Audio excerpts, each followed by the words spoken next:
नमस्कार मु पिंकी प्रधान।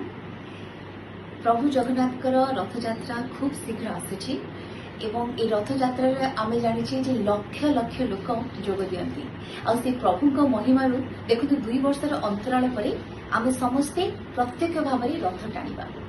तेबे जगन्नाथ धाम पुरी रे रथयात्रा समय लक्ष लक्ष लोक एकाठी होबा बिल्कुल भी नुआ कथा नुहे, किंतु एभली किछि नुआ कथा अछि।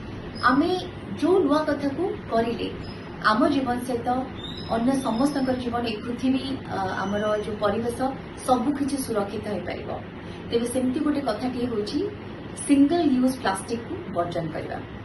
आगे ए सिंगल यूज प्लास्टिक कथा मैं एथिପାଇଁ कहूछि जे अति निकट अतीत केंद्र मंत्री धर्मेंद्र प्रधान गोटे आह्वान देछन आम समस्त को जे चलते ए रथ यात्रा रे आमे सिंगल यूज प्लास्टिक को वर्जन करबा, पुरी को प्लास्टिक मुक्त रखिबा, आम परिवेश को प्लास्टिक मुक्त रखिबा एवं ए कथा को जो संगठन आगे आनी सी होछि आमे ओडिया। तेबे सेही संगठन को बहुत बहुत साधुवाद।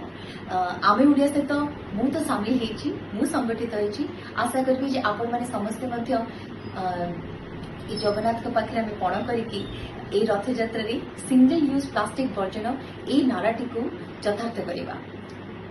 जय जगन्नाथ।